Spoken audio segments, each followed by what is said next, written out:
Hello everyone, চলে এসেছি নতুন আরও একটা ভিডিওর সাথে। দেখো, আজকে ছিল আমাদের পাড়ায় শীতলা মায়ের পুজো। তো এই পুজো উপলক্ষে প্রত্যেক বছরই আমাদের পাড়ায় কুলো বেরোয়।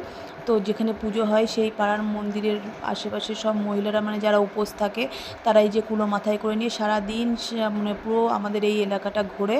আর যারা যারা নামায় প্রত্যেকের বাড়ির সামনে গিয়ে ভালো করে, আগে তারা বাড়ির সামনে ভালো করে জল দিয়ে ধুয়ে পরিষ্কার করে জলচৌকি পেতে তারপরে কুলো নামিয়ে পুজো করে, কুলোতে ভালো করে তেল সিঁদুর লাগিয়ে সেই সিঁদুর দিয়েই আমরা পাড়ার সব মহিলারা যে সিঁদুর খেলি, যা ঠিক যেমন দশমীর দিন আমরা সিঁদুর খেলি ঠিক ওই রকমই।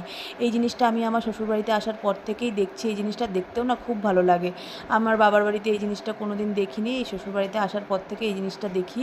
আর এই দিনকে না সবাই মানে খুব আনন্দে থাকে, মানে কখন কুলো আসবে। সব আগের থেকে ঢাকের আওয়াজ শুনে আগের থেকে রাস্তায় এসে দাঁড়িয়ে থাকে কখন কুলো আসবে। তারপর ওই জায়গাটা ভালো করে ধুয়ে, মানে ঘরের সামনে ধুয়ে কুলো পাতবে, পেতে ঠাকুর নামাবে, পুজো করবে। এই জন্য সবাই মানে অপেক্ষায় দাঁড়িয়ে থাকে। আর এই দেখো যে বলতে বলতে কুলো, মানে আমার বাড়ির ঘরের সামনে এই কাকিমা নামিয়েছিল, কাকিমার ঘরের সামনে চলে এসেছিলো। আর এই যে কাকিমা তেল সিঁদুর দিয়ে দিল, এখন কুলো পুজো হয়ে গেল, এখন কুলো চলে যাচ্ছে। এবারে এরকম করে প্রত্যেকের বাড়িই নামাবে। আর তারপরে এই যে পাড়ার সবাই মিলে একটু সিঁদুর দিয়ে দিয়েছিল। আমি আর আমার যা, আমার মেয়ে একটু ফটোও তুলে নিলাম। আর কেমন লাগলো অবশ্যই জানিও। টাটা।